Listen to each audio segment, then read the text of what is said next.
महत्वपूर्ण मामले में उद्भेदन किया गया है।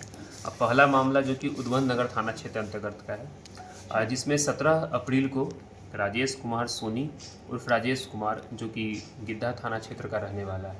इसके बारे में पुलिस को सूचना मिला कि ये 17 तारीख को शाम 4 बजे से इसका अपहरण कर लिया गया है और इसका बाइक को हम लोगों ने उद्वंत नगर रेलवे स्टेशन के पास फेंका हुआ अवस्था में पाया है। मामले को काफ़ी गंभीर तौर से लिया गया। इसमें हम लोगों ने एसआईटी की टीम गठित की गई। इसमें परिजनों के द्वारा भी काफ़ी ज़्यादा इसमें विरोध प्रदर्शन किया गया। इसमें रोड जाम भी किया गया था और कई तरीके से लगभग 50 की संख्या में 100 की संख्या में हमारे कार्यालय में भी परिजन आते थे और ये आरोप लगाते थे कि पुलिस के द्वारा इसमें सही तरीके से कार्य नहीं किया जा रहा है। परंतु हम लोग इसमें काफ़ी टीम हमारी लगी हुई थी। एसआईटी के द्वारा इसमें तकरीबन 3000 से 4000 मोबाइल नंबर का अवलोकन किया गया घटनास्थल पे। इसमें डीआईयू की टीम लगभग 20 दिनों तक 50 आदमी से पूछताछ किया गया और 3 से 4000 नंबर का अवलोकन, आईपीडीआर का अवलोकन, टावर डंप का अवलोकन हम लोग करते रहे और कहीं ना कहीं यह मामला बहुत और दिन प्रतिदिन इसमें और सेंसिटिव होते जा रहा था। इसी बीच हम लोग को टेक्निकल आधार पर हम लोग को एक जानकारी प्राप्त हुआ कि राजेश कुमार सोनी उर्फ राजेश जो है मध्य प्रदेश में ये रह रहा है और किसी फैक्ट्री में कार्य कर रहा है। हम लोग के द्वारा तुरंत टीम को यहाँ से रवाना किया गया और जो राजेश कुमार सोनी इनको हम लोगों ने पीथमपुर इंडस्ट्रियल एरिया इंदौर मध्य प्रदेश के फैक्ट्री से वहाँ सकुशल बरामद किए। उसके बाद माननीय न्यायालय में इनका बयान भी दर्ज कराया गया है और इनसे पूछताछ भी की गई है। तो इन्होंने बताया कि इनका किसी तरीके का कोई अपहरण नहीं हुआ था। चूँकि पैसे का इनकी तंगी थी, कुछ पारिवारिक समस्या हैं, शादी इनकी सही किया गया था, सेट हुआ था, इससे परेशान थे। तो ये अपना एक तरह से अपहरण और एक उससे ऊपर की घटना को भी जो है एक तरह से बना करके ये गायब हो गए बाइक को फेंक करके। और जो ये सूचना हम लोग को दिया गया था कि ये 500 या 600 ग्राम कुछ सोना लेकर निकले हैं दुकान से, अब वो भी सूचना इनके द्वारा बताया गया कि ऐसा कुछ नहीं था, हमारे पास कुछ नहीं था और जो था वो दुकान में ही रखा गया था। कुछ इनके द्वारा कोई ज्वेलरी भी लेकर नहीं निकला गया था। तो इस तरह से ये मामले का सफल उद्भेदन किया गया है और राजेश कुमार को उनके परिजनों को हम लोग सौंप रहे हैं।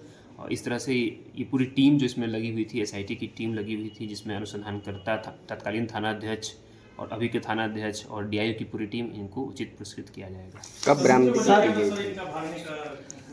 भागने का चूँकि आर्थिक तंगी थी इनकी और नया दुकान स्टार्ट किए थे, दुकान उस हिसाब से चल नहीं रहा था, तो इनको आर्थिक तंगी थी। शादी भी इनका लगा था, इससे वो परेशान थे। तो सर इस पर कोई कार्रवाई भी होगा, क्योंकि जिस तरीके से पुलिस को गुमराह किया गया, पूरी तरीके से माहौल को दूसरे तरीके से क्रिएट किया गया, अपहरण का मामला सामने आया, अब ये कुशल बरामद भी हैं और पता चलता है कुछ और ही कहानी निकलता है।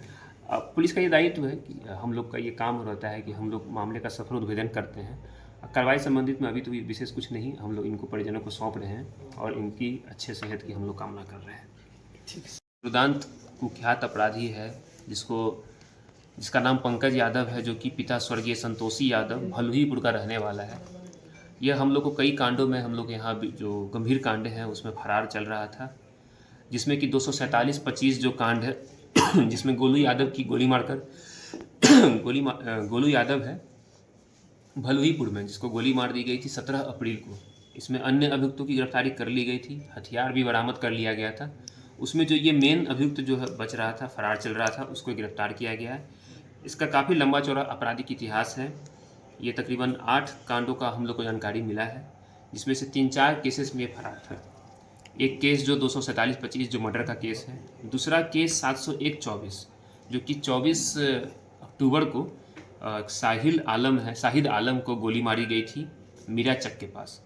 उसमें जो ये शूटर को हायर करने का काम किया था, जो कि शूटर ऑलरेडी जेल में है, अनुज गुप्ता, और जिसके द्वारा हायर किया इसको, ये मीडिएटर था जिसके द्वारा हायर किया गया, उसको भी हम लोगों ने कार्रवाई की है और कुल 4 लाख रुपए का इसमें एक सुपारी के लिए इसको दिया गया था। इन्होंने ये अपराधी जो है पंकज, इसका पूरा लाइनअप किया था।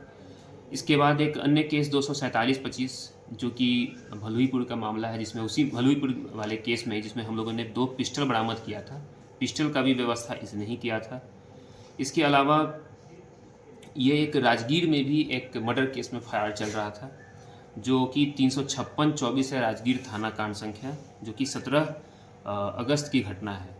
इसमें आरा का ही रहने वाला, धरहरा का ही रहने वाला मंजीत सोनी है। इसको गोली मारकर हत्या कर दिया गया था राजगीर में ही।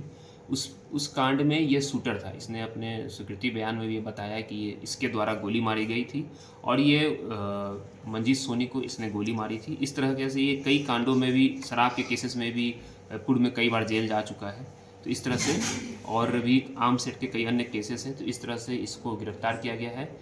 इसको भी गिरफ्तारी के लिए हमारी टीम सूरत गई थी। हम लोगों ने इसको टेक्निकल आधार पे इसका लोकेशन पता कराया तो पता चला कि ये सूरत में है। सूरत में टीम गई, परंतु छोटा सा मिस्टेक हुआ और ये उस समय फरार हो गया वहाँ पर। इसको शक हो गया कि टीम आई हुई है, लेकिन फिर पुनः हम लोगों ने लगातार इसमें प्रयास करते रहा और आज सुबह में ही इसको हम लोगों ने गिरफ्तार किया है टाउन थाना क्षेत्र अंतर्गत। ये सर गोलू की जो हत्या हुई थी भलीपुर में, ऑटो चालक की हत्या कारण क्या था सर? ये बता रहा है कि प्रेम प्रसंग है। एक गोलू है और इसका एक और लड़का था विवेक। ये दोनों जो है एक लड़की से बातचीत करता था। विवेक और लाला जो पूर्व में ऑलरेडी जेल जा चुका है, इन लोग के द्वारा जो है घटना किया गया था, उसमें यह भी शामिल था इस पूरे प्लानिंग में। धन्यवाद।